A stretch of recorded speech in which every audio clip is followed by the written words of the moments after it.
ప్రభువునందు నాకు ప్రియులారా, పేతురు రాసిన 2వ పత్రిక 2వ అధ్యాయము 8వ వచనాన్ని మనం ఒకసారి ధ్యానించినట్లయితే, ఆ నీతిమంతుడు వారి మధ్యన కాపురం ఉండి తాను చూచిన వాటిని బట్టి వినిన వాటిని బట్టి వారి అక్రమమైన క్రియల విషయంలో దినదినము నీతి గల తన మనస్సును నొప్పించుకొనొచ్చు వచ్చను. దేవుడు ఈ మాటలు మన వినికిడిలో ఆశీర్వదించును గాక.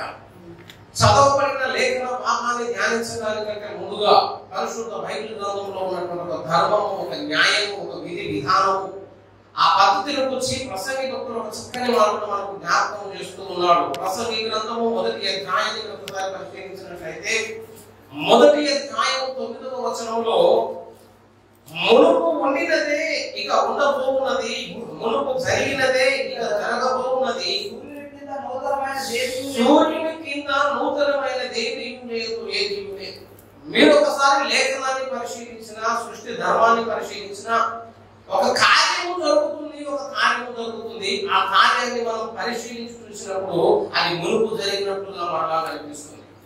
ప్రసంగి భక్తులు ఎత్తిపట్టినటువంటి మాట, మునుపు జరిగినదే మరలా జరుగును, భూమి మీద నూతనమైనది ఏది లేదు. ఈ మాట అన్నటువంటి ప్రసంగి దానికి ఉదాహరణగా చాలా మాటలు చెబుతున్నాడు. 5వ వచనాన్ని చూస్తే, సూర్యుడు ఉదయించును, సూర్యుడు అస్తమించును, తాను ఉదయించిన స్థలమునకు మరలా చేరుటకు సూర్యుని యొక్క గమనమును చూడండి, మునుపు జరిగినదే మరలా జరుగుతుంది. గాలి దక్షిణములకు పోయి ఉత్తరములకు తిరుగును, మరలా తిరుగుతూ తన సంచార మార్గమున తిరిగి వచ్చు. నదులన్నీ సముద్రంలో పడను, అయితే సముద్రము నిండుట లేదు. నదులు ఎక్కడి నుండి పారిపోచునో అక్కడికే మరలా ఎప్పుడు మరలి ఎడతెరిపి లేకుండా సమస్తము జరుగుతున్నది. మనుషుడు దానిని వివరింపచాలి.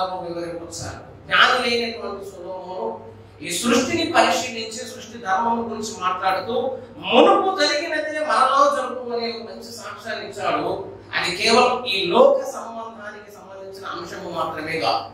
ఈ లోకంలో ఏ ధర్మం అయితే జరుగుతుందో అదే ధర్మము ఆత్మీయ జీవితంలో కూడా ఇదే ధర్మంలోనికి వస్తుంది.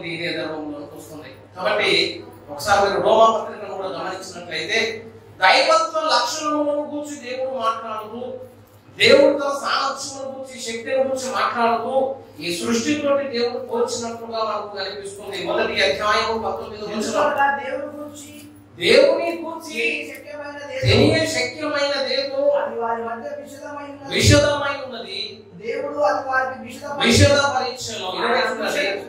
20 వచనంలో, ఆయన అదృశ్య లక్షణము వలన ఆయన నిత్య శక్తియు దేవత్వమును జగదుత్పత్తి మొదలుకొని సృష్టించబడిన వస్తువులను ఆలోచించడం వలన తేటపడుచున్నది కనుక వారు నిరంతరులై ఉంది. అంటే సృష్టిలో కొన్ని కార్యములను చూస్తూ దేవుడు అంటున్నాడు, నా అదృశ్య లక్షణములు కూడా, నా నిత్య శక్తి కూడా, నా దైవత్వం కూడా మీరు పరిశీలనగా తెలుసుకోవాలంటే సృష్టించబడిన వస్తువుల గురించి ఆలోచించాలి. ఆ వస్తువుల పైన దృష్టి పెట్టినప్పుడు దైవ శక్తి అంత గొప్పగా తెలుస్తుంది. ఆ వస్తువును ఆలోచించినప్పుడు దేవుని యొక్క నిత్య శక్తి, దైవత్వపు విలువలు మనం తెలుసుకోవడానికి అవకాశం ఉంటుంది. అదే రీతిగా సృష్టిలో ఒక ధర్మం ఉంది, మునుపు జరిగినదే మరలా జరుగుతుంది. ఆ ధర్మాన్ని కూడా ఆత్మీయ జీవితాన్ని కూడా మనం ఆపాదించుకోగలిగితే అదే క్రియల కిందకి వర్తిస్తుందని చెప్తున్నాం. ఆత్మీయ జీవితంలో కూడా మునుపు జరిగినదే మరలా జరుగుతుంది అనే మాట చాలా ప్రాముఖ్యమైనది. ఎందుకంటే మీరు బైబిల్ గ్రంథాన్ని గమనించినట్లయితే సిమిలారిటీస్ అనేది అనిపిస్తుంది. అసలు పాత నిబంధన, కొత్త నిబంధన అంటే అర్థం ఏంటంటే, పాత నిబంధన ఛాయల గ్రంథము, ఛాయలు ఉన్నాయి. ఆ ఛాయలన్నీ కూడా మరలా నిజ స్వరూపంగా నూతన నిబంధనలో మనకు కనిపిస్తుంది. కొత్త నిబంధన చదువుతూ ఉన్నప్పుడు మనం ధ్యానిస్తున్నప్పుడు కానీ రాసినటువంటి భక్తులు కానీ అన్నటువంటి మాట ఏంటంటే, లేఖనము నెరవేరున్నట్లు అనే మాట కనిపిస్తుంది. పలుసార్లు మాట కనిపిస్తుంది. చరిత్రలో ఒకసారి జరిగిపోయింది. అదే ఆనవాళ్ళ యొక్క రూపాల వల్ల కొద్ది మార్పులతో మరలా నూతన నిబంధనలు కనిపిస్తున్నాయి. మునుపు జరిగినదే మరలా జరుగుతుంది. అసలు ఇశ్రాయేలు యాత్ర గతంలో జరిగిపోయింది. నిజమైనటువంటి ఇశ్రాయేలు యాత్ర మన జీవితంలో జరుగుతుంది. వారికి ఒక ఎర్ర సముద్రం ఉంది, మనకు ఎర్ర సముద్రం ఉంది. వారికి ఫరో ఉన్నాడు, మనకు లోకం ఉంది. వారు ఒక ఎర్ర సముద్రాన్ని దాటారు, మన బాప్తిస్మంలోకి వచ్చాం. మునుపు జరిగినదే, కొత్తదే జరగట్లేదు, మునుపు జరిగినదే మరలా జరుగుతుంది. పాత నిబంధనలు ప్రవచనాలే మరలా జరుగుతున్నాయి. ఆ సమస్తాన్ని నువ్వు పరిశీలించినప్పుడు మునుపు జరిగినదే మరలా జరుగును. ఆ మాట మనం ఎప్పుడైతే జ్ఞాపకం చేసుకుంటామో కొంత ఆదరించబడాలి, కొంత ధైర్యపరచబడాలి. ఇది సేమ్ కేసు, ఒకే సందర్భాన్ని మనం చదువుతున్నప్పుడు కొంత వేదన కూడా కలుగుతుందని చెప్తున్నాం. ఎందుకో తెలుసా? పాత నిబంధన గ్రంథంలో జరిగిన ఆశీర్వాదాలకు ఇది వేదిక అని చెప్తున్నాను. ఎన్నో దీవెనలు ఉన్నాయి పాత నిబంధన గ్రంథంలో. మనం చదువుకున్నటువంటి పాఠాలు, దేవుని ఆశీర్వాదాలు పొందినటువంటి గొప్పల చరిత్రలు జరిగాయి.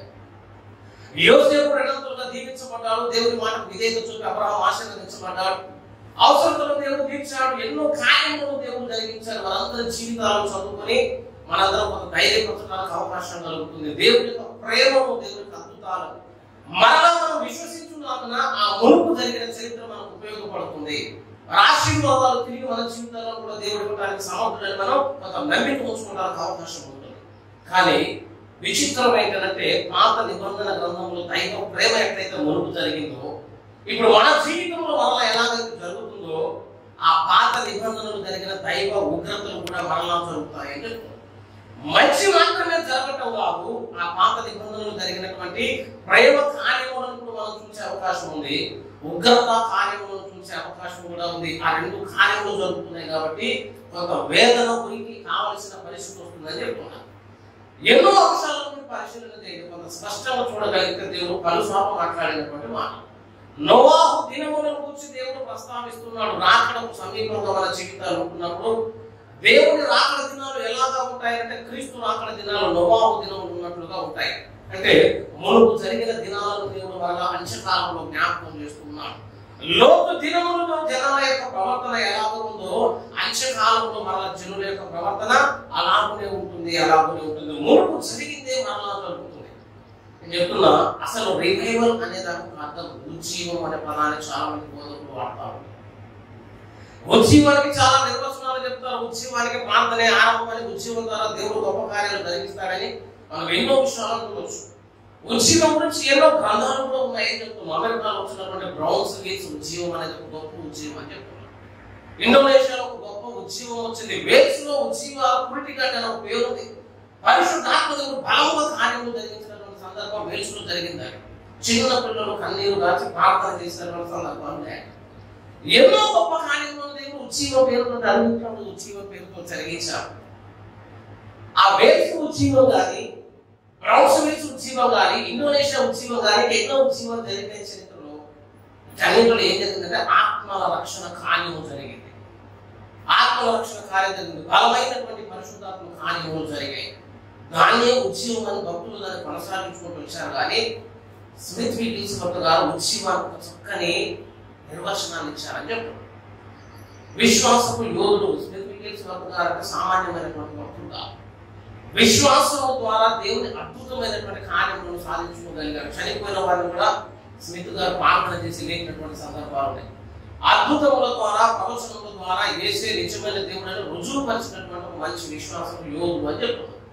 ఆయన చనిపోవడానికి కొన్ని దినాల ముందు 1947లో ఒక ప్రాఫెసీని చెప్పాడని చెప్తున్నారు. Famous prophecy.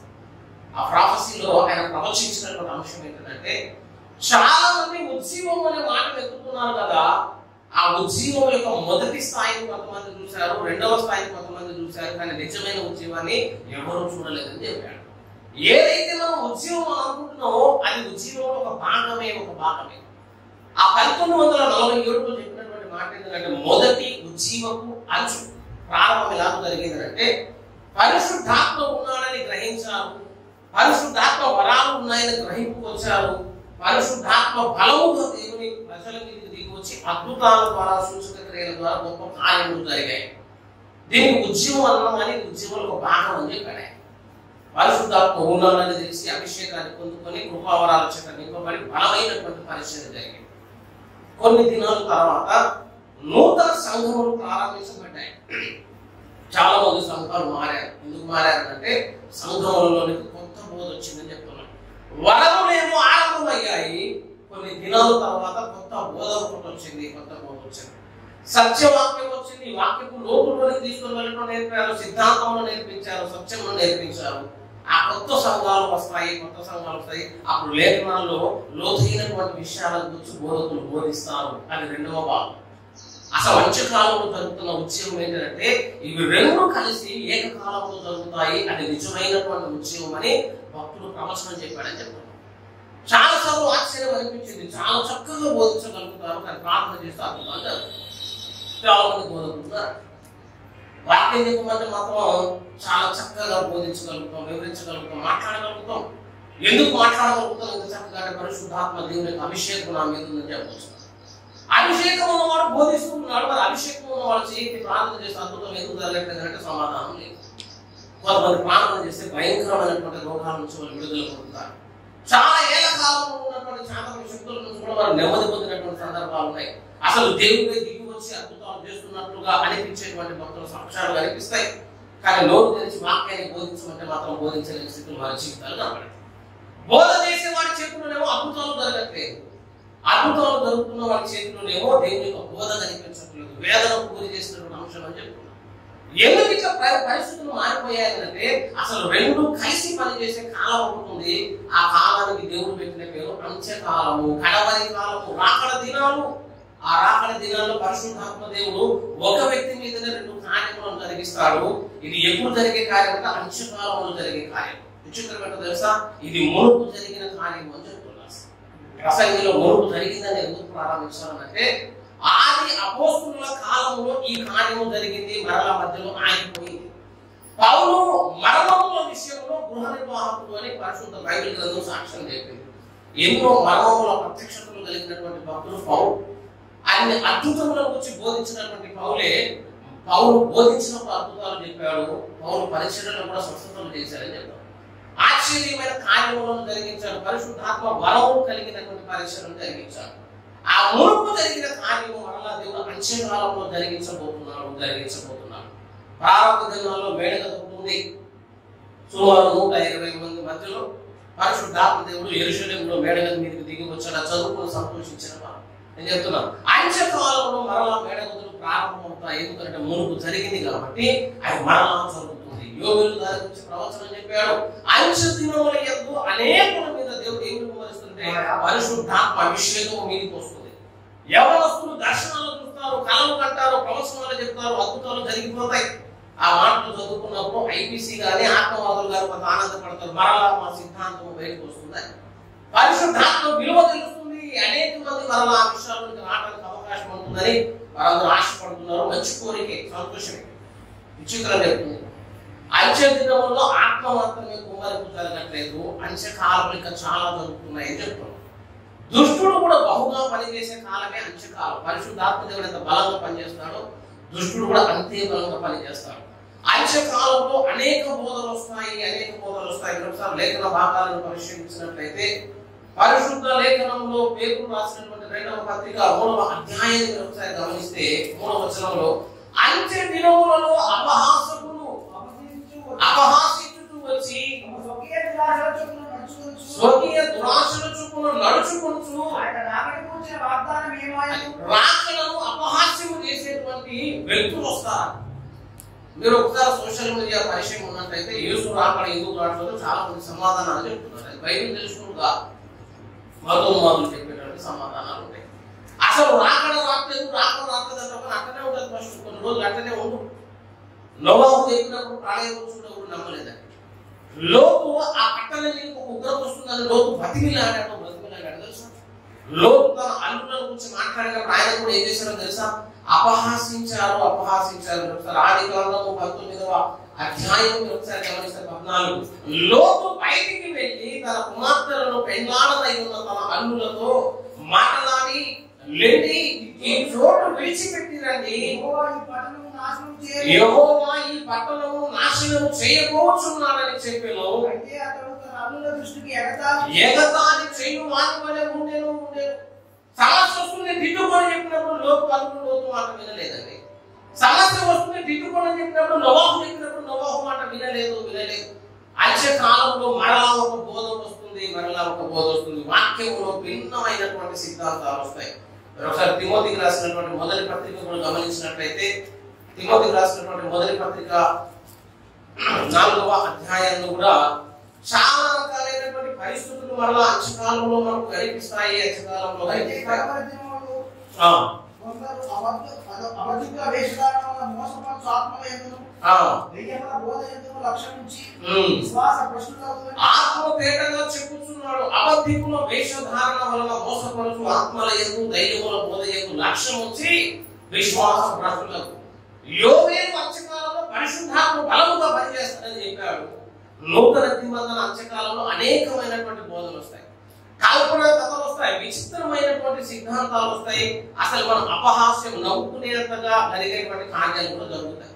ఇటు దుష్టుడు పనిచేసే కాలము, అటు పరిశుద్ధాత్మ దేవుడు పనిచేసే కాలము ఏకకాలంలో అవుతుంది. 1947లో స్మిత్ గారు చెప్పారని చూశారు. ఆ స్మిత్ గారు చెప్పిందో వాక్యము పరిశుద్ధాత్మ అభిషేకం అద్భుతాలు రెండు ఏకకాలంలో జరుగుతాయని చెప్పారు. అక్కడ ఇంకొక అంశం ఏంటంటే శ్రమలు కూడా అంతే జరుగుతూ ఉంటాయని చెప్తున్నారు.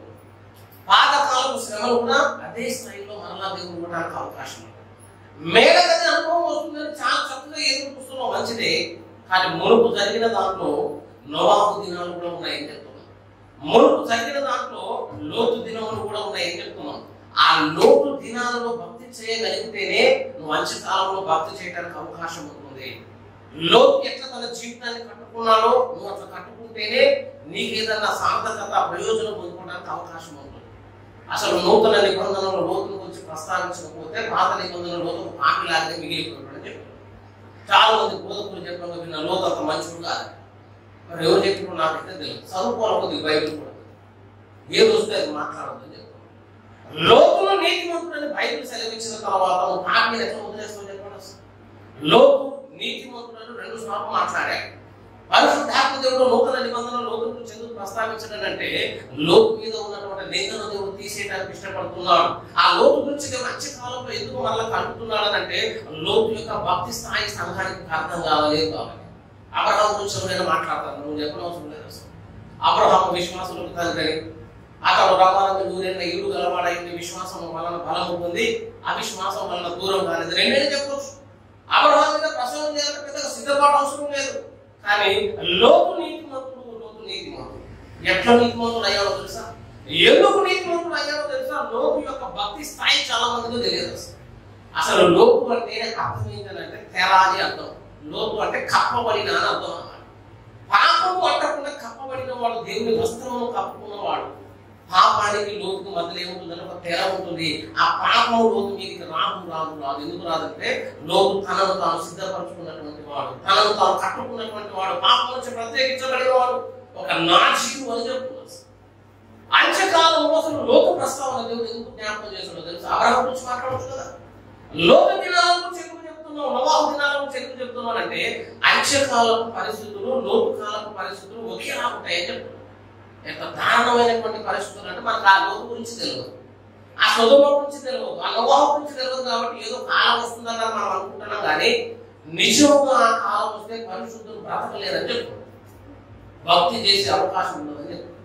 అసలు మన విశ్వాసాన్ని కాపాడుకోవడానికి కుదరదని చెప్తున్నాం. పెద్ద పెద్ద బోధకులే పడిపోతారని చెప్తున్నాం. అసలు విశ్వాసం అనే పేరు నీకు కనిపించదు. లోతు యొక్క గొప్పతనం చెప్పింది. పరిస్థితులన్నీ అనుకూలంగా ఉన్నప్పుడు ఎవరైనా భక్తి చేస్తారు. సంపూర్ణ రక్షణ కలిగిన కుటుంబంలో నువ్వు రక్షణ పొందడం పెద్ద గొప్ప విషయం కాదు. కానీ ఆయన కుటుంబంలో నుంచి వచ్చి కుటుంబం అంతా విగ్రహారాధన చేసుకుంటే అందులో గొప్పడు నమ్ముకొని తన భక్తిని కొనసాగించే సందర్భాలు చూస్తున్నాం. అట్లాంటి కొద్దిగా ఆశ్చర్యమైనటువంటి విషయాలు చెప్తున్నాం. భక్తి అంతా సజావుగా సాగే అవకాశం ఉండదు. ఎందుకంటే ఒక పక్కనే అన్య విగ్రహాలు ఉంటాయి, ఒక పక్కనే పూజలు జరుగుతుంటాయి, ఒక పక్కన మనం ప్రార్థన చేసుకోవడానికి అవకాశం ఉండదు. ఆ పక్కన పాపం అంతా విచ్చలవిడిగా జరుగుతుంటే ఆ పక్కనే పరిశుద్ధంగా బ్రతకాలంటే అది చాలా ఇబ్బంది కలిగించేటువంటి విషయం. పరిశుద్ధుల మధ్యలో పరిశుద్ధులుగా బ్రతకడం గొప్ప కాదు. సంఘంలో ఉండి భక్తి చేయడం కూడా గొప్పే కాదు. ఇక్కడికి వస్తే ఆదివారం మనసు ఇక్కడే ఉంటుంది, ఆత్మ ఇక్కడే ఉంటుంది, ప్రాణం ఇక్కడే ఉంటుంది. ఆదివారం భక్తి చేసిన గొప్ప అనుకుంటున్న మిగిలిన 6 రోజులు కూడా భక్తి చేయాలని చెప్తున్నాం. ఒకసారి బయటకు వెళ్ళి సోమవారం నుంచి చూస్తే అసలు మనం ఇంకొక వ్యక్తి నాకు కనబడుతుంది.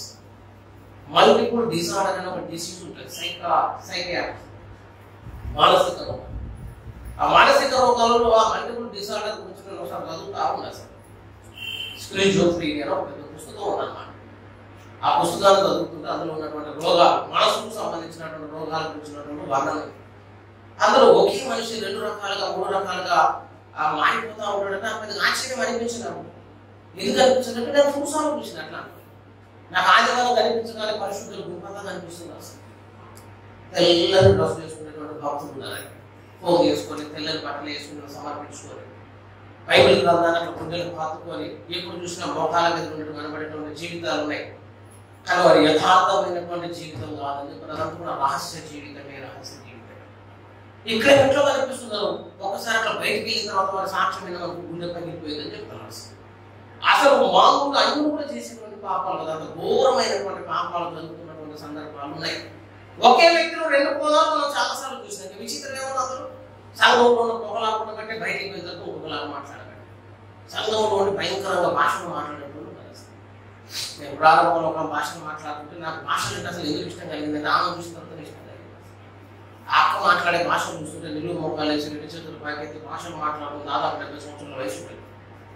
ఆ మాట్లాడితే నాకు అనిపించింది, సిద్ధి అనిపించిందిరా, ఇంత వృద్ధాప్యం ఉండే పరిశుద్ధాత్మ అభిషేకం మొత్తం భాషలు మాట్లాడుతుంది, నా బ్రతుకులు కనీసం అభిషేకం లేకపోయి అని చెప్పేసి నేను ఆ రోజు ఒకటే ప్రార్థన చేసుకోవడం, నాకు పరిశుద్ధాత్మ అభిషేకం కావాలి, భాషలు కావాలి, వ్యక్తిగత క్షేమాభివృద్ధి జరుగుతుంది, నేను కూడా దానికి ముందుకోవాలని ప్రార్థన చేసుకుంటాను. ఒకరోజు ఇంటికి రమ్మంటే ఆమెతో కలిసి కూడా ప్రార్థన చేశాను. అట్లా కలిసి ప్రార్థన చేసుకున్నాను. ఇంటికి పోతా అంటే ఒక 2 సార్లు మంచి ఇద్దరు కలిసి కూడా ప్రార్థన చేశాను. 3 రోజులు నేను వెళ్ళి డోర్ దగ్గరనే ఉన్నాయి కదా, లోపల ఒక పంచాయతీ జరుగుతుంది. ఇక వాళ్ళ ఆయన తిరుగుతుంది కదా, మామూలు తిట్టలేదు. అవి మామూలు భాషలు కాదు, అవి అన్య భాషలు కూడా కాదు. భూమి మీద ఉండే ఒక కొత్త భాష అన్నమాట. నేను అనుకున్న లోపల ఇంకొక వ్యక్తి ఎవరో ఉన్నారని అనుకుంటాను, కానీ ఒకసారి డోర్ తెరిచి చూసాక ఆయన మీరా అని నవ్వుకోవచ్చు. ఎందుకంటే అప్పదాకా మాట్లాడిన అన్య భాషలు కూడా వినలేదు. ఆ రోజు నేను అనుకున్నా అసలు ఇట్లాంటి భాషలు అసలు మోకరించినప్పుడు ఏమో దేవుని ఆత్మచేత పరిశుద్ధ ఆత్మచేత నింపబడి అన్య భాషలు మాట్లాడిన నోట్లు మన లోకానుసరమైన మాట్లాడి వచ్చినాయి. అసలు ఇట్లా మాట్లాడుతుందంటే అసలు ఈ నోరు సరికి కాదు అని నాకు అర్థమైపోయిందని చెప్తాను. ఇట్లనే నోటే మళ్ళీ పుట్టిన రాళ్ళ విశ్వాసం కూడా కనపడబట్టి నాకు ఆ మానసిక బుద్ధి ఎక్కడే ఫుల్ అన్న వయసు రాడన్నట్టు అంతే. ఇక వాళ్ళు బయటికి పోయి ఏం మాట్లాడతారో వారికే తెలియదు. ఇక్కడ ఉన్నంతసేపు పరిశుద్ధంగా ఉంటాం, బయటికి పోయిన ప్రభావం పోయినట్టు బతుకుందని చెప్తాం. ఒకే వ్యక్తిలా ఉండాలి, మార్పు లేని భక్తి చేయగలగాలి. అది భక్తి నేర్చుకునేటువంటి పద్ధతి, భక్తి నేర్చుకునేటువంటి పద్ధతి. 2 రకాలైనటువంటి వ్యక్తిత్వాలు మనసును కనిపించవద్దు చెప్తున్నా. అసలు ఇక్కడ ఉన్న పరిస్థితి వాస్తవ ప్రపంచంలో మొదట కనబడదని చెప్తాను. చాలాసార్లు చెప్తున్నాను, పుస్తకాలు కొనాలని చెప్పి నేను చెప్పే పుస్తకం ఖచ్చితంగా రాసుకొని ఎంతకాలం చదవాలి. ఆత్మసాక్షుల పుస్తకం చదువుకోమని చెప్పిన, ఉమ్రాన్ గారి పుస్తకం చదవాలని చెప్పి, ఆండ్రూస్ దావాలుగా రాసిన మంచి పుస్తకం ఉంది. ఆండ్రూస్ దావాలుగా రాసిన పుస్తకం పేరు ఏంటంటే నరకంలో పిక్నిక్. మనం పిక్నిక్ అనేవి అడుగులు పోదు, మనం తీసుకుని పెద్దగా కొనుక్కొని సపోర్ట్ నడక దీన్ని మన ఇంటికి రాక మన బతుకు. ఆండ్రూస్ దావాలుగా రాసిన పుస్తకం నరకంలో పిక్నిక్. భక్తుడు దేవుడు ఇద్దరు కలిసి పిక్నిక్ పోయినాడు. ఎక్కడికి పోతావు బిడ్డ అంటే, ప్రభు పరలోకం పోదాం అంటే, అప్పుడు దేవుడు అంటాడు నువ్వు ఎట్లా పరలోకం పోతావు కదా, నీకు నరకం తెలుసు కదా, అప్పుడు నరకాన్ని చూపిస్తా అని చెప్పేసి ఇద్దరు నరకానికి బయలుదేరారు. ఇది ఆండ్రూస్ దావాలుగా ఊహాజనితంగా రాసినటువంటి గ్రంథం అన్నమాట. సంఘాలన్నింటినీ చదివి విశ్వాస జీవితాలంతటిని పరిశీలించి యథార్థమైనటువంటి సేవ లేదని, నిజమైన విశ్వాస యాత్ర ఎవరు చేయట్లేదని అనుభవాలతో ఆ గ్రంథాన్ని రచించిందని చెప్తారు. దేవుడు దామల గారు ఇద్దరు కూడా అలా ప్రయాణం అయిపోయారు. ఒక స్థలంలోకి వచ్చారు. ఆ స్థలంలోకి వెళ్ళగానే అక్కడ ఒక తెల్ల చీర కట్టుకున్న ఒక అక్క కనిపిస్తున్నాడు. ఆ అక్క పేరు ఏంటంటే సుశీల. ఆ ఊళ్ళో ఉన్న దావాల గారు వచ్చినాడు. ఏసయ్య మనం నరకానికి పోదామన్నా కదా, పరలోకం ఎందుకు తెచ్చినాం అన్నాడు. అంటే లేదు బిడ్డ, నేను నరకానికి తీసుకుని వచ్చినా అని చెప్పినాడు. మనం నరకానికి తీసుకుని వస్తే అక్క ఇక్కడ ఎందుకు ఉందని అడిగినాడు. అంటే అక్క ఇక్కడే ఉంటుందని చెప్పినాడు. లేదు లేదు ప్రభు చాలా పరిశుద్ధురాలు అని చెప్పినాడు. ప్రార్థనా ప్రభురాలు, పరిశుద్ధురాలు, తెల్లని వస్త్రంతో ఇంకొక వస్త్రం వేసుకోరు, ప్రార్థన ప్రారంభమైతే ఆమె ముందొచ్చి కూర్చుంటుంది, ప్రార్థన ఆమె చేస్తుంది, ఆమె ఆరాధన చేస్తుంది, ఆమె పాటలు పాడుతుంది అని ఆమె సాక్ష్యం, భూ సంబంధమైన సాక్ష్యాన్ని మొత్తం దావాలుగా చెబుతుంటే అప్పుడు అక్కేమి నోరు కూడా అట్లే కూర్చుని ఉన్నదా. పక్కన దేవుడు చూస్తా ఉన్నాడు. మరి ఈ నాకు వచ్చిందా, ఈ నాకట్లే ఆమె సాక్ష్యం చెబుతున్నాడు, ఆమె గురించి గొప్పగా చెబుతున్నాడు. అక్కడికి నాకు దావాలుగా రాగలను ఒకసారి నువ్వు ఆమె ఈయనెందుకు ఆపుతావు, ఆమె ప్రత్యక్షంగా చూసినాడు కాబట్టి ఆగట్లేదు. అసలు నీకు నోట్లో నాలుగే లేదు, నరకంలో వేసినా మాట్లాడకుండా చెప్పవద్దు ఒక మాట. దైవాన్ని నా భక్తి దీన్ని ఎందుకు గొప్పగా భక్తి చేశానని చెప్పొచ్చు కదా అంటే ఆమె ఏం మాట్లాడలేదు. ఇక ఆపింది ఆగకపోయేసరికి ఆమె చెప్పిందంట, నా గురించి నీకేం తెలియతామా అన్నట్టు. ఏం తెలియకపోవటం కదా, నేను చూసినంత దాంతో ఒక వైపు ఏం చెప్పింది, ఇంకొక వైపు కదా. ఆమె లేచినప్పుడు పాపము లిస్టు చెప్తుంది. ఆమె వ్యభిచారం చేస్తుంది, పాపము చేస్తుంది, దొంగతనం చేస్తుంది, నామకార్థం బతికింది, వేషధారణ బతికింది. పైకి భక్తి ముసుగు వేసుకొని తన బ్రతుకంతా కూడా మనందరి కళ్ళలో తప్పిందని చెప్పినాడు. ఆయన నమ్మట్లే. ఎందుకంటే నువ్వు అట్లా మాట్లాడితే నేను నమ్మను. ఎందుకంటే నేను కళ్ళారా చూశాను. నేను నువ్వు పరిశుద్ధురాలు నాకు తెలుసునంటే ఆవిడ బాగా కోపం వచ్చింది. నేను మంచిదాన్ని అంటున్నావు, నేను మంచిదని కాదని నేను సాక్ష్యం చెప్తున్నా. అసలు నేను ఇక్కడ ఉన్నానంటే నువ్వు నమ్మట్లేదు కదా, కొంచెం ముందుకు పో మాయిగా అనుకుంటున్నాడని చెప్తున్నాను. వీడు కూడా ఏమనుకున్నాడంటే అందులో ఉన్నాడా. మరి అన్ని ప్రసంగాలు చేసి ఆడికి పోయినట్టు చెప్తాం. నువ్వు చెప్పడం పెద్ద కోపం ఉందండి. 2 పుస్తకాలు చదువుకుని కూర్చోబెట్టి చెప్తాం. మరి ఏం చెప్తాను? బోధించినంత మాత్రం బోధకు కాదని చెప్తున్నాం. బోధను ఆచరించే సమాజానికి చూపించాలి. నేను చెప్పిన మాట నా బ్రతుకులో నెరవేరాలి, మాదిరిగా బ్రతకాలి, విశ్వాసికి మాదిరిగా, సేవకు మాదిరిగా, సంఘానికి మాదిరిగా, క్రీస్తుకు ఒక మాదిరిని బ్రతుకుని చూపించినప్పుడు బోధకు అయితే ఒక భక్తి ముసు నేర్చుకుని భక్తి చేస్తున్నది 2 రకాలుగా కనిపించేటువంటి భక్తి మనం చేయొద్దని చెప్తున్నాం. లోతు దినాలు ఎలా ఉంటాయి తెలుసా? లోతు దినాలు ఎలా ఉంటాయి? మన లోపంలో బతికినట్టే ఉంటుంది. అసలు గుడిలో నుంచి బయటికి వెళ్తేనే మన బ్రతుకు మొత్తం కొత్త దానిలాగా మారిపోతుంటే, అసలు లోతు కాలానికి వస్తే, సొదొమ పట్టణానికి వస్తే, లోతు జీవించినటువంటి దినాల్లో ఆ పాప పరిస్థితులను చూడగలిగితే మనం ఒక్క నిమిషం పరిశుద్ధతలో మనం బ్రతికే అవకాశం ఉండదు. సొదొమ ఎట్లుంటుందో సంఘానికి తెలియట్లే. యెరూషలేము మీకు తెలుసు. యెరూషలేము అంటే సమాధానం కలిగిన పట్టణం, దేవుని యొక్క నివాసం, దేవుని యొక్క సింహాసనం, దైవ భక్తి పారాయణం చేసేటువంటి చోట నుంచి ప్రార్థన జరిగే చోట నీకు తెలుసు. కానీ యెరూషలేము ఎట్లుంటుందో సొదొమ పట్టణం దానికి భిన్నం ఉంటుందని చెప్తాం. సొదొమ పట్టణంలో పాపము రాజ్యం ఏలుతుంది. సొదొమ పట్టణంలో సాతాను యొక్క సింహాసనం ఉంటుంది. సొదొమ పట్టణంలో విచ్చలవిడి పాపం జరుగుతుంది. ఎంత ఘోరమైన పాపం అంటే అంత పాపం జరుగుతుంది. కామ వికార యుక్తమైన వారి నడవడిక చేత లోతు దినదినము నొచ్చుకొనొచ్చు అక్కడ పరిశుద్ధంగా బ్రతికే అవకాశం ఉండదండి. ఒక పచ్చని చోటు సొదొమ అంటే మనందరికీ కాలిపోయిన పట్టణం గుర్తొస్తుంది. కానీ ఆదికాండం 13లో దేవుడు అంటాడు, అది యెహోవా తోట వలె పచ్చగా ఉన్నది, పచ్చగా ఉన్నది. మంచి పేరు ఉన్నది, మంచి పంటలు పండుతాయి, మంచిగా అభివృద్ధి చెందినటువంటి పట్టణం అది. అటువంటి పట్టణాన్ని దేవుడు ఏం చేశాడు? కాల్చివేశాడు. సొదొమ పట్టణానికి వచ్చి చరిత్ర పాలు చెప్పినటువంటి సాక్ష్యాలు ఎట్లున్నాయి తెలుసా? భయంకరమైనటువంటి లోగుల, ఎప్పటికీ డబ్బులు పడారు, గర్భం చేత నింపబడిన వారు, హత్యలు చేస్తారట, నరహత్య చేస్తారట, రేపింగ్ సిస్టమ్ ఉందట, రేప్ చేసేస్తారట, బలవంతంగా స్త్రీలను అత్యాచారం చేస్తారు, పురుషులను అత్యాచారం చేస్తారట. అసలు అక్కడ ప్రేమ అనే పదానికి చోటు ఉండదు, దేవుడు అనేటువంటి పదానికి అక్కడ చోటు ఉండదు. ఏం చేస్తారు అంటే ఒక ఉదాహరణ చెప్పారు చరిత్రకారులు. అక్కడ ఉన్న కొన్ని సిచ్యువేషన్స్ లో ట్రావెలింగ్ చేసేవాళ్ళు కానీ, ప్రయాణికులు కానీ, కొత్తగా వచ్చిన వాళ్ళు ఎవరు ఉన్నారే, ఊరు తిరిగి ప్రయాణం చేసే వాళ్ళు ఎప్పుడైనా సొదొమ మీద నుంచి పోతే వాళ్ళకి కనీసం పిలిచినప్పుడు అంత అన్నం కూడా పెట్టారు. వాళ్ళు కొంచెం ఆహారం కావాలంటే, ఆకలి అవుతుందని అడిగితే వాళ్ళకి ఒక గోల్డ్ ఖైదీ చేస్తారు. కానీ అన్నం అడిగితే బంగారం ఖైదీ చేసిందని చెప్పి వాళ్ళకి ఆశ్చర్యం అనిపించింది.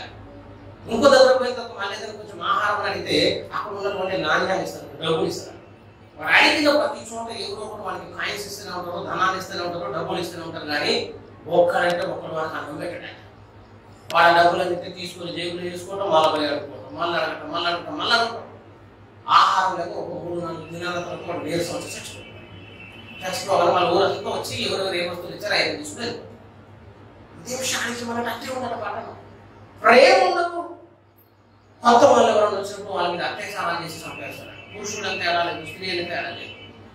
ఎంతగా పాపం పండిపోయిందంటే ఆ పట్టణం పండిపోయినటువంటి విధానం ఆదికాండం 19లో చెప్తాడు. బాలుడు, యవ్వనుడు, వృద్ధులు లోతు గృహాన్ని చుట్టుముట్టారు.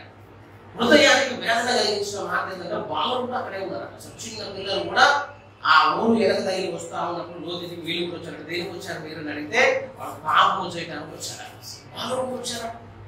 మొత్తం చెడిపోయినటువంటి పట్టణంలాగా పట్టణం ఉంది. ప్రేమ అక్కడ కనిపించు, ఎటు చూసినా పాపమే. ఆ పట్టణంలో పరిశుద్ధంగా బ్రతికేది లోతు కుటుంబం ఒకటే అని చెప్తాను. లోతు బతుకును కాపాడుకున్నాడు. తన బిడ్డలకు పరిశుద్ధతను పెంచడానికి అతను కొంత ప్రయాసపడ్డాడు. లోతు ఒక మాట అంటాడు, పురుషుని ఎరుగని కన్యకు నాకు 2 ఉన్నారు అన్నప్పుడు అది మనం చదువుకున్నప్పుడు ఆశ్చర్యం కలగాలి. ఎందుకో తెలుసా? ఆ పట్టణంలో పరిశుద్ధత అన్న మాట అసలు అర్థమే లేదని చెప్తాను. బతికే అవకాశం లేదు. లోతు పరిశుద్ధంగా బ్రతికాడు. లోతు పిల్లలు కూడా ఎవరిని చూడకుండా సొదొమలో ఉన్నంత వరకు బ్రతకగలిగినట్టుగా పెంచగలిగాడు. లోతు బయటికి వెళ్ళి అడుగు పెట్టాడు అంటే ఎట్లుంటుందో తెలుసా? విచ్చలవిడిగా శుభకారం జరుగుతుంది, విచ్చలవిడిగా పాపం జరుగుతుంటే దినదినము తన నీతి గల మనసును నొప్పించుకోవచ్చు భక్తి చేసిందట. ఆ పాపాన్ని గట్టించలేడు. ఆ పాపం అనుభవానికి వస్తున్నప్పుడు దానిని దాటి చేసేటట్టుగా తనను తాను తప్పుకోగలిగాడు. ఆ మాట అంటాడు. ఒకసారి పేతురు రాసినటువంటి పత్రిక చూస్తే నీతిమంతుడు అని పేతురు లోతుని ఎందుకు హెచ్చించాడు అంటే పేతురు రాసిన 2వ పత్రిక 2వ అధ్యాయము 8వ వచనం వారి మధ్యన కాపురం ఉండి ఒకళ్ళ మధ్య కాపురం ఉన్నాడు. ఎవరి బతుకుతున్నాడో తెలుసా? 7వ వచనం ఉండండి. దుర్మార్గుల కామ వికార యుక్తమైన నడవడి చేత బహు బాధపడిన నీతిమంతుడు లోటును తప్పించను. ఆ నీతిమంతుడు వారి మధ్య కాపురం ఉంది. తాను చూచిన వాటిని బట్టి వినిన వాటిని బట్టి వారి అక్రమమైన క్రియల విషయంలో నొప్పించుకోవచ్చు. ఒక రోజుతో పోయింది కాదండి. నేను చెప్తున్నా అబ్రహాంకి ఏం సమస్య ఉందో చెప్తున్నాను. అబ్రహాం దగ్గర పరిస్థితులన్నీ అనుకూలంగా ఉన్నాయి. అబ్రహాం దగ్గర పనివారు ఉన్నారు, ప్రార్థన పరులు ఉన్నారు, ఎలియాజరు ఉన్నాడు. అబ్రహాము మాట చెల్లుతుందంట. ప్రార్థన చేస్తే అబ్రహాం వద్దన్నాడు, బలిపీఠం కడతాడు అబ్రహాం వద్దన్నాడు. అక్కడ పాపం చేసే వారికి ఏమో అబ్రహాం దగ్గర చోటు లేదు. సొదొమ పట్టణం ఎలా ఉందంటే అసలు పరిశుద్ధతకు చోటు లేదు, ప్రభువుకు చోటు లేదు. అసలు ఇక్కడ నుండి భక్తి చేసే అవకాశం లేదని చెప్తాను. దీనము గల నీతి గల మనసును నొప్పించుకోవచ్చు. చూచిన వాటిని బట్టి వినిన వాటిని బట్టి అసలు భక్తులు స్థిరంగా నిలబడడానికి అవకాశమే దొరుకుతుందని చెప్తున్నాను. అక్కడ అడుగు కానీ జారిపోయే అవకాశం 100% ఉందని చెప్తున్నాను. అయినా కూడా లోతు ఏం చేశాడు తెలుసా? తన నీతి గల మనసును నొప్పించుకోవచ్చు. ఆ దేవుడి వైపు చూస్తున్నాడని చెప్తున్నాను. దేవుడు దేనికి సమర్థుడు అంటే ఆ అంత్యకాలంలో జరుగుతున్న పాపం నుంచి నేను రక్షించడానికి సమర్థుడు. ఈ జరుగుతున్నటువంటి ఈ పరిస్థితులన్నిటిలో కూడా వారిని అందరూ స్థిరపరచడానికి దేవుడు సమర్థుడు. అసలు దేవుడు చేసినటువంటి గొప్పతనాన్ని వచ్చి లోతును కూర్చున్న సాక్ష్యం చెప్పాడు. మీరు ఒకసారి 10వ వచనం చూడండి. భక్తులను శోధనలో నుండి తప్పించుటకును దుర్నీతి పరులను ముఖ్యముగా మలినమైన దురాశ కలిగి శరీరానుసారముగా నడుచుకోవచ్చు, ప్రభుత్వమును నిరాకరించు, శిక్షలో ఉంచబడిన వారిని తీర్పు దినం వరకు కావలిలో ఉంచుటకు ప్రభువు సమర్థుడు. ఎందుకు ప్రభు సమర్థుడు అంటే పాపంలో ఉన్న వారిని కూడా దేవుడు అందులోనే ఉంచుతాడు. సొదొమ పట్టణం పాడైపోతుంది, అందులో దేవుడు వారిని స్థిరంగా ఉంచడానికి సమర్థుడు. ఆ పాపంలో వీళ్ళందరూ ఎట్లయితే నడిపించి అందులో స్థిరపరిచాడో ఆ పక్కన ఉన్నటువంటి మాట ఏం తెలుసా? భక్తులను శోధనలో నుంచి తప్పించడానికి కూడా దేవుడు సమర్థుడు. లోతును దేవుడు అట్లా కాపాడాడు అని చెప్తున్నారు. లోతు పైన దేవుడు ప్రత్యేకమైన దృష్టి ఉందని చెప్తున్నారు. అంత పెద్ద విషాదమైనటువంటి పాపాలకు అగాధంలా ఉన్నటువంటి పాపముల నుంచి లోతు బయటకు వచ్చాడు. నేను చెప్తున్నా పరలోకం మొదలు లోతు కలవాలని చెప్తున్నారు. ఎట్లా భక్తి చేసిన లోతు అర్థం కావట్లేదు. అసలు ఇంతమంది పరిశుద్ధుల మధ్యలో బ్రతకాలంటే మనం పాపకాలకు వస్తుందని అక్కడ అసలు ఇక్కడ ఉండే పాపకాలకు వచ్చినాయి అనే తొడిగా పెట్టి సుధమలో పెడితే మీరు పాపైపోతుంది. చెప్తున్నా చాలా మంది క్రైస్తవులు పాపం చేసే అవకాశం లేక పరిశుద్ధులు ఉంటారని చెప్తున్నారు. బాధపడ్డా బాధ. వీడు పరిశుద్ధం ఉండే దేనికంటే తీర్మానంతో కాదు, పాపం చేసే అవకాశం లేక పరిశుద్ధం ఉంటారు. ఏం చేస్తాం మరి? తీసుకుపోయి హాస్టల్లో పడేసిండ్రు. బయటికి పోయే అవకాశం ఉంటుంది, బయటికి పోయే అవకాశం ఉంటుంది. ఎవరు పంపారు కాబట్టి అందరూ కూర్చొని అట్లా హాస్టల్లో ఉన్నాం కాబట్టి సినిమా చూడలేదు, హాస్టల్లో ఉన్నాం కాబట్టి టీవీ చూడలేదు, హాస్టల్లో ఉన్నాం కాబట్టి పురుషులతో మాట్లాడలేదంటే బయటకు పోతే తెలుస్తుంది. సత్యము తెలవాలంటే ఏదైనా తోటలోని సర్పాన్ని రాణించినట్టు దేవుడు ఒకసారి తోట తలుపు తెరవాలి చెప్తున్నా. అంత్యకాలం అంటే అర్థం ఏంటంటే సాతానుకు దేవుడు ద్వారాలను తెరిచే కాలం అని చెప్తాను. అప్పుడు భక్తు రాదు ఒకసారి. అప్పుడు భక్తు చూస్తే అది నిజమైన భక్తు అవుతుందని చెప్తున్నాను. ఆ నిజమైన భక్తులు లోపు జ్ఞానం జరిగిందని చెప్తున్నాను. అట్లాంటి పరిస్థితి వస్తుంది. కాలు చేతులు కట్టేసి ఒక రూమ్ లో పడేసి నాకు తాగుతుందా ఒకటి. అప్పుడు వాడు అంటే 4 రోజులు ఏదైనా దాకంటే చేతులు కట్టారు కాబట్టి తాగాలి, లేకపోతే తాగుతాడు. భయంకరమైనటువంటి వ్యసనాలు ఉంటాయని చెప్తున్నాం. చాలా వ్యసనాలు ఉన్నాయి. పేకాట ఉందనుకుంటాను మానవు. ఒకవేళ మానిందంటే వాడు పేకాట మానవుడైతేనే మానవుడు. పేకాటలో పండిపోయినాడు ఎట్లుంటుందంటే ఏమైనా చేయడానికి ఇష్టపడాలని చెప్తున్నారు. వస్తువులు అమ్మేస్తాడు, మెల్లో ఉన్న పుస్తకాలు అమ్మేస్తాడు, ఇంట్లో ఉన్న గిన్నెలు అమ్మేస్తాడు. ఒక గ్లాస్ అయితే గ్లాసులో తీసుకుని అమ్ముకుని ఎక్కడ వస్తుందో ఆడుకుంటారు. ఇక పేకాట మానక కుదరదు కాబట్టి ఏం చేస్తారంటే పెద్ద పెద్ద పేకాట రాయలకు చేతులు కట్టేసి పేర్లు తీసేవాడు. ఏమి తీసేసుకున్నాక పేక పట్టుకోవడానికి అవకాశం. ఆ ఒక్కటే మందని చెప్పాలి. మంత్రగాలు ఎవరు ఉంటారు? మంత్రగాన్ని కొట్టుకుంటూ వస్తుంది. మంత్రగాన్ని కొట్టిన అంటే తర్వాత నువ్వు నిద్రపోయేది. మంత్రగాన్ని కొట్టిన తర్వాత నేను ఎట్లా పట్టుకుంటున్నాడు? వాడు ఒకసారి ఇంటికి పోయి ముగ్గు చేసి ఆ ముగ్గు మీద కూర్చున్నాడు అంటే ఇక్కడ కూర్చోయి. మంత్రగాన్ని ఊళ్ళో కనపడినప్పుడు ఏం చేస్తారంటే మనం పట్టుకోగానే గట్టిగా వాళ్ళు పట్టుకొని పనులను కూడా దిగుతారు. పేపర్లో చదివి మంత్రదానిపై దాడి మన పనులు కూడా పెరిగారంటే అసలు కాలు చేతులు ఎందుకు చేసి పనులు ఎందుకు పీకేసినా అంటే వాడు స్పష్టంగా మంత్రాలు చదవాలంటే ఖచ్చితంగా పనులు ఉండాలి. చాలా మంది ఏంటంటే పనులు ఉండే కదా దంచుతాయి. తినుడే కార్యక్రమంగా పెట్టుకున్నాం. పనులతో తినుడు ప్రోగ్రాం ఒకటే తగ్గదు. ఒకసారి పనులు ఊడినానుకో అప్పుడు మాటలో స్పష్టత పోతుంది. నువ్వు మాట్లాడితే నీ పక్కన తోడు ఉంటుంది కదా. ఆ పనుకు మధ్యలో సందేహం ఏంటంటే నీ మాటలు స్పష్టంగా రానియకుండా పద ప్రయోగం పక్కకి వెళ్ళిపోతుంది.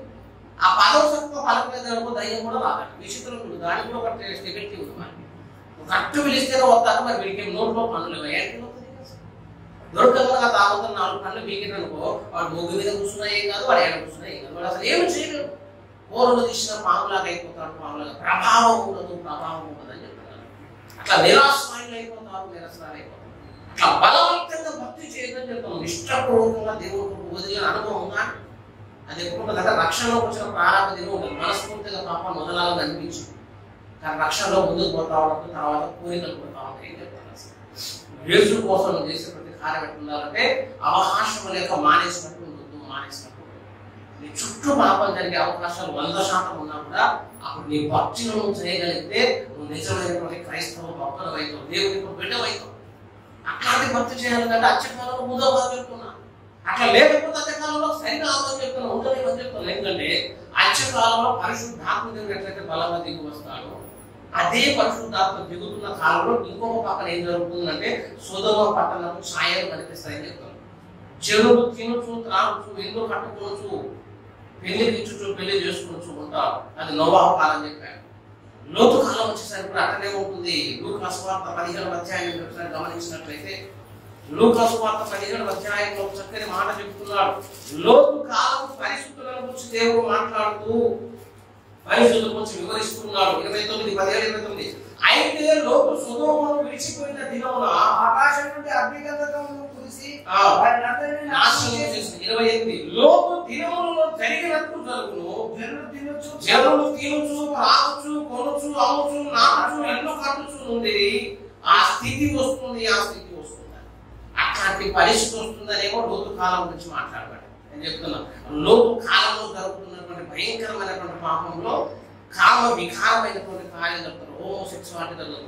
పురుషులతో అవాచ్యమైనది చేయొచ్చు, స్త్రీలతో స్త్రీలు అవాచ్యమైనది చేయొచ్చు. ఇంకొన్ని రోజులు పోతే లైసెన్స్ కూడా వస్తుంది అని చెప్తున్నాను. ఆడవాళ్ళు పెళ్లి చేసుకొచ్చిన లైసెన్స్ వస్తుంది, పురుషులు పెళ్లి చేసుకొచ్చిన లైసెన్స్ వస్తుంది. వస్తుందా కంటే చెప్తుంటే ఆల్రెడీ బైబిల్ చెప్పింది అని చెప్తాను. ఇంకా రాలే. భారతదేశంలో పెళ్లి చూసుకున్నట్టు అమ్మాయి అబ్బాయి చూసుకుంటారు. ఇంకో రోజులైతే అమ్మాయి అబ్బాయి చూసుకొని ఇద్దరు మొగలు కూడా పెళ్లి చూసుకొని పెళ్లి చేసుకుంటారు. ఇద్దరు అమ్మాయిలు కూడా పెళ్లి చేసుకొని కాపురాలు చేస్తారు. ఎట్లా జరుగుతుందంటే లోతు కాలంలో ఆ పరిస్థితులు ఉన్నాయని చెప్తాను. అసలు కుటుంబంలో పరిశుద్ధత అనే పదానికి అర్థం ఉంటుందని చెప్తాను.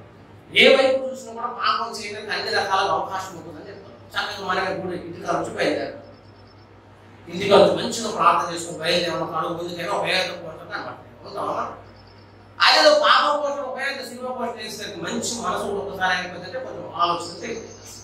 ఇప్పుడు వేసిన పోస్టర్లకే మనం కింద మీద పడితే రేపు ఆ కాలమే వచ్చింది అనుకో నీ పక్కన విచ్చలవిడిగా పాపాలు జరిగే అవకాశం ఉంటుందని చెప్తాను. ఎన్నో రకాలుగా చెడిపోయే అవకాశం ఉంటుందని 100% భక్తులే పడిపోవడానికి అవకాశం ఉంటుంది. ఎవరు బతుకుతారంటే లోతు చెప్పిన మార్గంలో బ్రతికిన వాడే బ్రతకగలుగుతాడు. బోధ విన్నవాడే బ్రతుకుతాడు.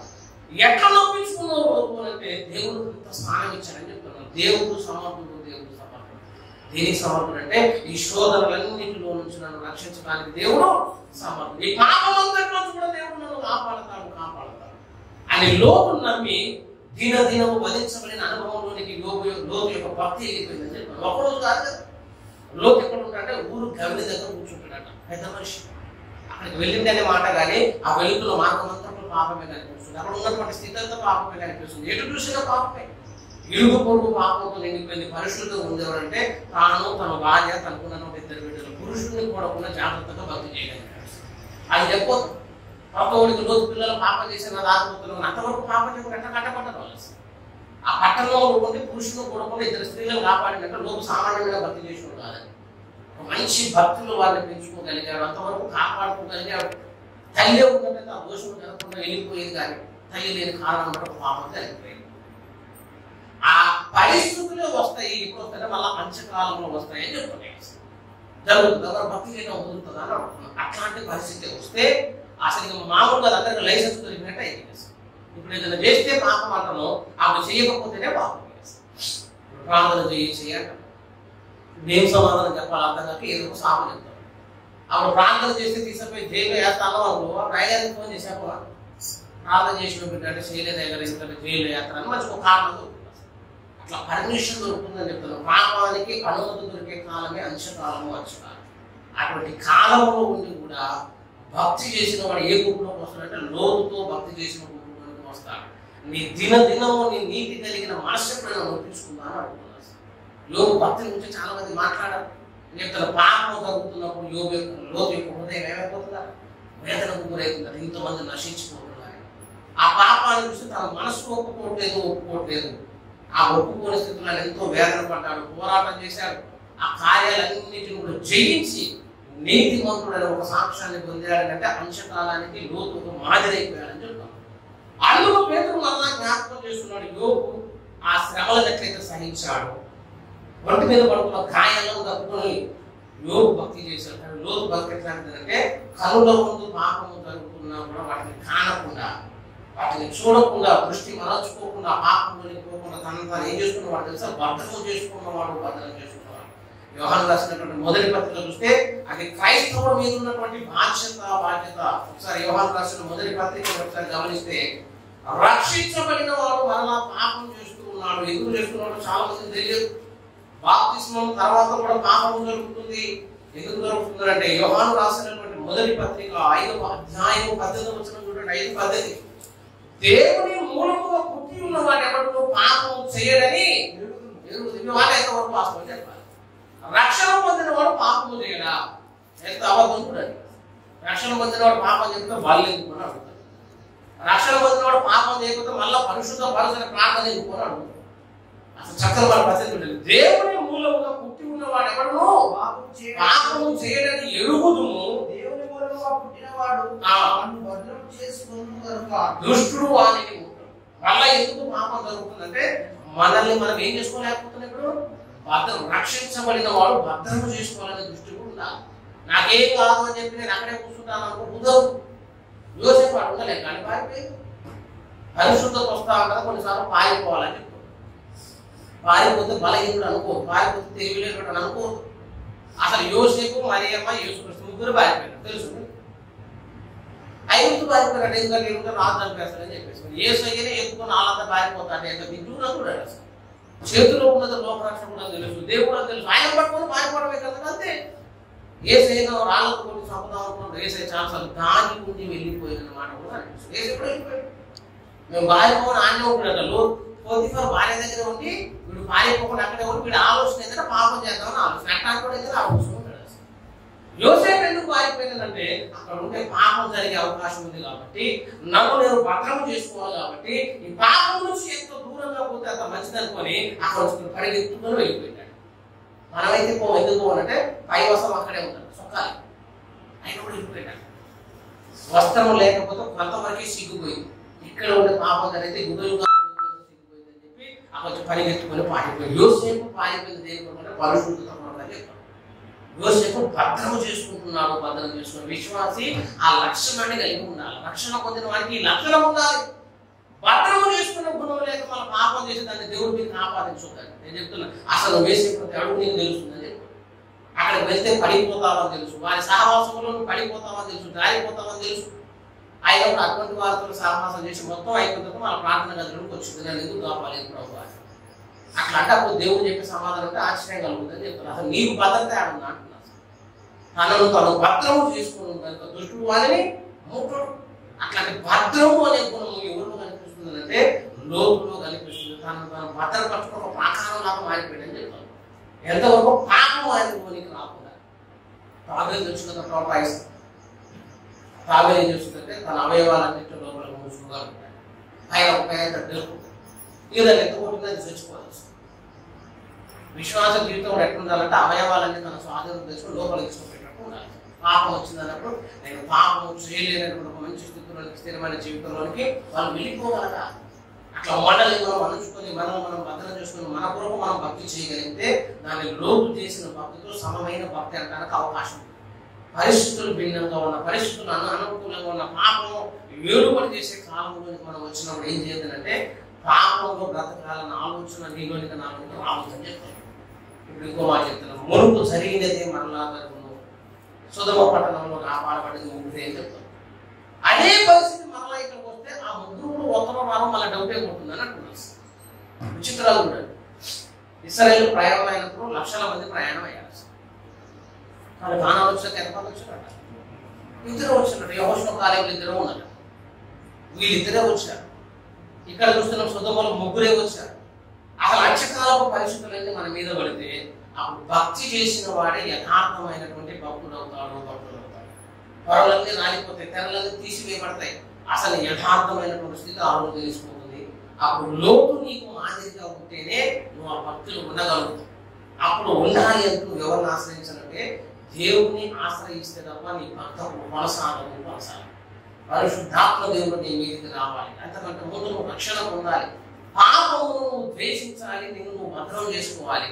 కనబడుతున్న పరిస్థితులన్నిటిని బట్టి హృదయం వేదనకు గురవుతున్నప్పుడు ప్రార్థన గదులకు వెళ్ళి వారి వరకు మొరపెట్టగలగాలి. వ్యక్తుల బ్రైన్ గారి జీవిత చిత్రం కన్నీరు గాచి గంటల తరబడి ప్రార్థన చేసేవారు. ఏం కనపడుతుందంటే నశించుకుంటున్న ఆత్మను చూసి వేదన చెందినటువంటి భక్తులు అంటే అసలు ఒక సమస్యలో ఉన్నాడు, ఒక బాధలో ఉన్నాడు, రక్షణలో కూడా ఒక ఇబ్బంది పడుతున్నప్పుడు కనీసం నువ్వు చెల్లించకపోతే నేను మనసు ఎక్కున్నట్టంటే అసలు రక్షణ కొరకు ప్రార్థన చేసి అనుభవంగా అటువంటి మంచి స్థితులను మన జీవితాన్ని కట్టుకోవాలి. రక్షణకే దూరంగా ఉండదు, రక్షణకు దూరంగా ఉండి రక్షించబడి భద్రం చేసుకున్న అనుభవానికి దూరంగా ఉండి భక్తి చేస్తే అంశకాలంలో ఉత్తరణ పడిపోతుందని చెప్తాను. అట్లాంటి భక్తి చేయదు, అటువంటి స్థితి ఉండదు. మంచి ప్రార్థన జీవితాన్ని కలుగుతుందాం, మంచి వాక్యాన్ని ధ్యానం చేయాలి. అన్ని విషయంలో దేవుని కృపను పొందుకోవాలి, భద్రం చేసుకోవాలి.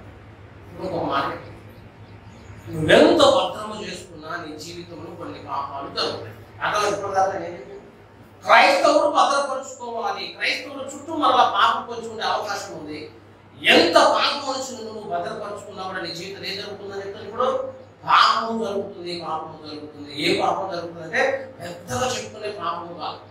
క్రైస్తవుడికి పాపము నిర్వచనం కూడా మారిపోయిందని చెప్తున్నాను.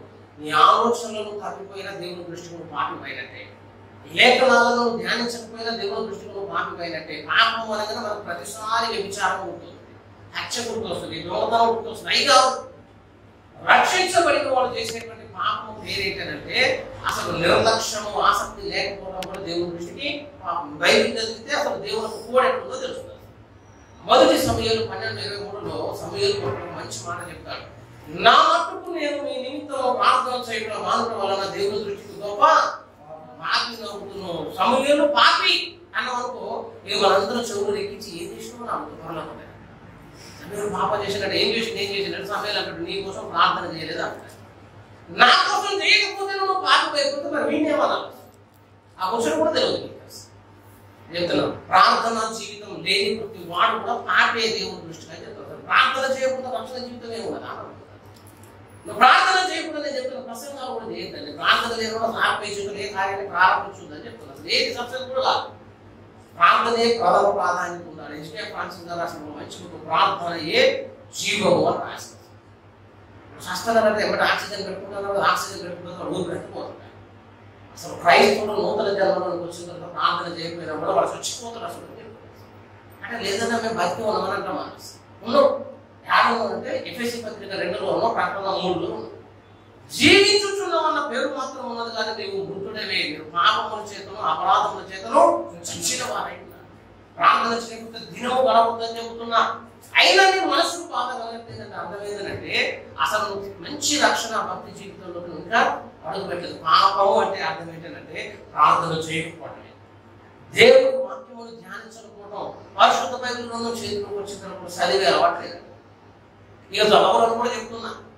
ఎందుకు చదవాలని చెప్తానంటే లాక్డౌన్లో ఇన్ని రోజులు ఖాళీ ఉన్నా కూడా ప్రార్థన సమయం పెరగలేదు. అంత ఖాళీ ఉన్నా కూడా వాక్య ధ్యానం పెరగలేదు. అసలు అంత ఖాళీ ఉన్నప్పుడు నువ్వు చదవలేదు, మోకరించలేదు అంటే ఇంకెప్పుడు చదువుతున్నాయి? ఇన్ని రోజులు ఒక సాధన చెప్పేటప్పుడు అన్న ఖాళీకేం లేదన్న, నువ్వు బిజీ ఉన్నావన్నా. ఇప్పుడు మొత్తం పనులన్నీ మోసి ప్రభుత్వాలే మోసి నేను ఇంట్లో కూర్చోబెట్టాను భక్తి చేసిన. మరి అప్పటి భక్తికి ఇప్పటి భక్తికి తేడా లేదని రాకుండా లోపం మనలో ఉందని ప్రార్థన చేయకపోతే వాడు క్రైస్తవుడు కాదు. సమయంలో వాక్యమును ధ్యానించకపోతే దాని ఒప్పుకోడు, దాని ఒప్పుకోడు అని చెప్తాను. అక్కడ ఉన్నతమైన పరిస్థితుల్లో వాళ్ళు వాక్య ధ్యానం చేశారు అని చెప్తున్నా. అసలు కమ్యూనిస్టు థియాలజీ చదవాలి. కమ్యూనిస్ట్ థియాలజీ చదివితే ఈ బైబిల్ గ్రంథాన్ని ఒకసారి పట్టుకోవాలి, ఈ బైబిల్ గ్రంథాన్ని పట్టుకొని ఒకసారి గుండెలకు హత్తుకోవాలి, ఒకసారి నా బ్రతుకాలంలో యేసయ్య రాసినటువంటి గ్రంథాన్ని చూడాలని ఆశతోటి కొన్ని సంవత్సరాలు ప్రార్థన చేసి చూడకుండా చచ్చిపోయిన వాళ్ళు ఉన్నారు. ఆ గ్రంథాన్ని చూడాలి, గ్రంథాన్ని తాకాల, గ్రంథాన్ని చదవాలని ఆశ. అట్లాంటి ఆశ కలిగినకి లేఖనం దొరకలేదు. ఇప్పుడు మన చేతులు 100 రూపాయలకు పెట్టి చదువు పెట్టాను, తర్వాత చదువుతాను. ఈ తర్వాత అన్నప్పుడు ఏడ చదువుతుందో నాకైతే అర్థమవుతుంది. సంవత్సరాలు జరుగుతున్నా తర్వాత అన్నాడు, సంవత్సరం జరిగిపోతున్నా బైబిల్ రీడింగ్ రాదు, సంవత్సరం జరిగిపోతున్నా కూడా చెప్తాను. ఎప్పుడు వినే స్థితిలోనే ఉండొద్దండి. వాక్యం అనేది కేవలం బోధకులు కాదు, ఒక ఆయన అమర్తులు ఆదరిస్తారు. ఆయన చదువుకోవాలి బైబిల్, విశ్వాసం ఎందుకంటే 3 పూటలు అయితే తింటారా? అయినా అనుకుంటే యోగ్యం రాయగలుగుతా బైబిల్ రాయగలుగుతా. వాక్యం అందరికీ వాక్య ధ్యానం చేయని వాడు దేవుడి దృష్టి పాపేయదు. లేఖనాల్లో దేవుడు చెప్పినటువంటి క్రీస్తు వ్యక్తిత్వ లక్షణాలు ఏది కోల్పోయినా కూడా నువ్వు దేవుడి దృష్టికి ఏం చేసినట్టుగా పాపమైన లోభము దేవుడి దృష్టికి పాపం అని బయట చెప్పారు. లోభి అనే వాళ్ళ దేవుడు ఎక్కడ కలిపి తెలుసు, చాలా పెద్ద మాటలు. 6వ అధ్యాయం చూస్తే అసలు మనకు పాపము నిర్వచనం తెలియదు కాబట్టి మనం ఇబ్బంది పడుతున్నాం. మొదటి కొరింథీ పత్రిక 6వ అధ్యాయం 10వ వచనం 6-9 నుంచి అన్యాయస్తులు దేవుని రాజ్యమునకు వారసులు కాలేరని మీరు ఎరుగరా? మోసపోకుడి, జారులైనను, విగ్రహారాధికులైనను, వ్యభిచారులైనను, ఇప్పుడు ఒకసారి చూడండి, ఇప్పుడు అక్కడ చెప్పినటువంటి స్థాయి ఎంత గొప్ప మొదలు. అందులో ప్రారంభం అన్యాయస్తులు, తర్వాత జారులు, తర్వాత విగ్రహారాధికులు, తర్వాత వ్యభిచారులు, తర్వాత ఆడంగితనము, తర్వాత పురుషతనం. అసలు ఇట్లాంటి వాళ్ళు మన దగ్గర కూడా రానివ్వచ్చు. విగ్రహారాధికులు అంటే మనం కొంచెం దూరంగా ఉంచుకోవాలి. వ్యభిచారం అలవాటు ఉన్న కొంచెం దూరం ఏంటి, మన దృష్టికి పెద్ద పాపాలు. తర్వాత వచ్చినటువంటి దొంగలైనను, లోకులైనను, రాజులైనను, దూషకులైనను, దోచుకున్న వారైనను దేవుని రాజ్యములకు వారసులు. ఆ పైన మాట వరకే చూస్తాను, కింద ఎందుకు చదవరు? పైన చెయ్యవు, కానీ కింద మనం చేయకుండా ఉండలేము. దోచుకుంటా అన్యాయం చేయొద్దు, దోచుకోవద్దు, త్రాగుబోతుతనం, దూషించొద్దు అనుకుంటుంది కదా. దూషకులైన రావు అనుకోటి ఏంటంటే లోకులైన రావు అని అనమాట. పాపం కాదు అసలు ఆడిపోయిందాక నీ పాపాల విషయం చెప్తే మనకు ఆశ్చర్యం అయితే ఏది పాపాలు నువ్వేది కంటే చేసాయా నా సింపాదిస్తాను. అది కూడా పాపం యొక్క అవును బిడ్డ పాపం. ప్రార్థన చేయక పోవటం మొదలుపెట్టి రక్షణ జీవితంలో దేవుడు ఇచ్చిన ప్రతి ఆజ్ఞను అతిక్రమించిన సార్ ఏమైపోతావు, నువ్వు పాపం అయిపోతావు, పాపం అయిపోతావు. అటువంటి పాపము నీ ద్వారా జరిగే అవకాశం ఉంటుంది. కాబట్టి ప్రతి పునరుద్ధాన దినంలో దేవుడు మళ్ళీ ఏం చేస్తాడంటే మళ్ళా కార్యక్రమం ద్వారా నిన్ను మళ్ళీ ఏం చేస్తుంటే దేవుడిగా శుద్ధీకరిస్తాడు. ఆ శుద్ధీకరణ జరుగుతుందని అర్థం ఏంటంటే అనుదిన జీవితంలో కొంతైనా సరే నువ్వు ఏమైపోతుంటే మైల పడుతూ ఉంటావు, పాపంలోకి వెళ్ళిపోయే అవకాశం, ఆలోచనలో తగ్గిపోతావు, చూపులో తగ్గిపోతావు, తలపులో తగ్గిపోతావు, చిన్న చిన్న విషయాల్లో తగ్గిపోతావు. ఆ అన్ని విషయాల నుంచి తగ్గిపోకుండా ఏం చేస్తుంటావు, భక్తి సాధన చేయాలి. వారంలో 10 పొరపాట్లు జరిగినాయి, కొంత జాగ్రత్తగా నిన్ను నువ్వు భద్రం చేసుకుంటూ బ్రతకగలిగితే ఒకరోజు ఆ నెంబర్ తగ్గించుకోవచ్చు. తగ్గి ఒక రోజుకి వచ్చేసరికి ఏమవుతుంది, సంపూర్ణతలోనికి రావడానికి అవకాశం కలుగుతుంది. నేను మరొకసారి చెప్తున్నా, వాళ్ళలో పాలు పొందుతున్నాం అంటే ప్రతి వారం వచ్చి ఒప్పుకొని పాలు పొందుతుంది కాదు. ఇప్పుడు నేను చెప్పింది అర్థం కాకపోతే ఎక్కడ ఉంటుందంటే వారం అంతా ఏదైనా చేసి వాళ్ళ భారతదేశంలో అయిపోతే కానీ నువ్వు చెప్పిందా కొంతమందికి వినటం రాదు. నేను ఎందుకు చెప్పిందంటే ఆ మధ్యలో ఒకసారి నేను చెప్పిందా, పిల్లలు కొట్టట్లేదు అంటే పిల్లలు దేవుడు దేవుడే ఇవ్వాలా, మతనా దగ్గర పోయినా అయితే ఏం చెప్పాడు. అలాగే అక్కడ ఒకేసారి ఆదివారం మతనా దగ్గర తాయితే కట్టుకుని వచ్చినాడు. గుడికి ఎందుకు రాలేదంటే సామలేగా రావద్దాడు. ఎవరు చెప్పిండు ఇక్కడ ప్రసంగంలో చెప్పి ఏం చెప్పినట్టే మతనా దగ్గర పోయి కట్టించుకున్న పిల్లలు అవుతారని చెప్పిన కదని అందుకే ఆడిపోయినా అని చెప్పాలి.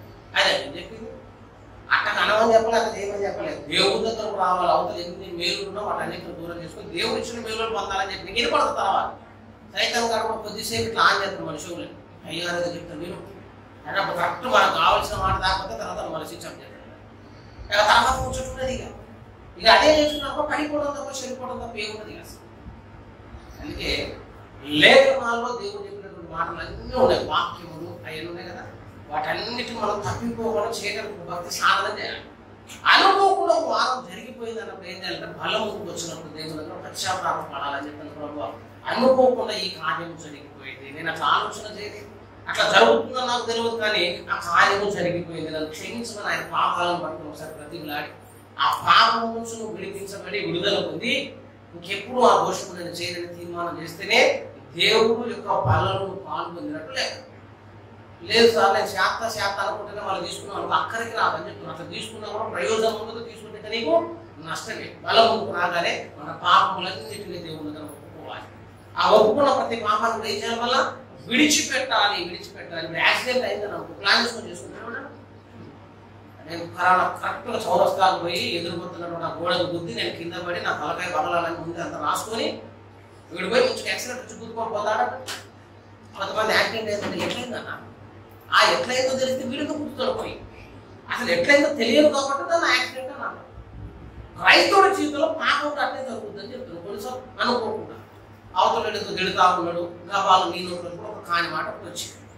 ఆ మాట రాగానే మన రెండు షోలు మూసుకొని బాధపడి అయ్యో అట్ అయిపోయింది సైతం కూడా ఎందుకను అని వెంటనే మనల్ని డిప్రెషన్ చేసి కొంగదేసి కూరగొట్టి అయ్యో అనకుండా ఉండాలంటే అసలు మనం ప్లాన్ వేసుకున్నాం కదా. అట్లాంటివి జరిగినప్పుడు ఏం కావాలంటే బలం ముందు రావాలని చెప్పారు. అనుకోకుండా జరిగిపోతున్నాయి, మన ఆలోచనలు లేకుండా జరిగిపోతున్నాయి. కాబట్టి యాక్సిడెంటల్గా జరిగిన సీన్కి దేవుడు పరిహారం చేయడానికి ప్రతి పునరుద్ధాన దినంలో మనం ఎక్కడికి రావాలంట బల దగ్గరకు రావాలి. ఆ బల దగ్గరకు రాగానే దేవుని యొక్క క్షమాపణను జ్ఞాపకం చేసుకోవాలి. పశ్చాత్తాప హృదయంతో దేవుని దగ్గరకు రావాలి. మనల్ని మనం కడిగేసుకోవాలి, మనల్ని మనం శుద్ధీకరించుకోవాలి. పవిత్రమైనటువంటి మనసుకు మరలా తిరిగి వచ్చి బయటకు వెళ్ళాలి. కానుక కూడా ముందే పెట్టవచ్చు. అసలు కొంతమంది చెప్పారు కానుక ముందు పెట్టండి.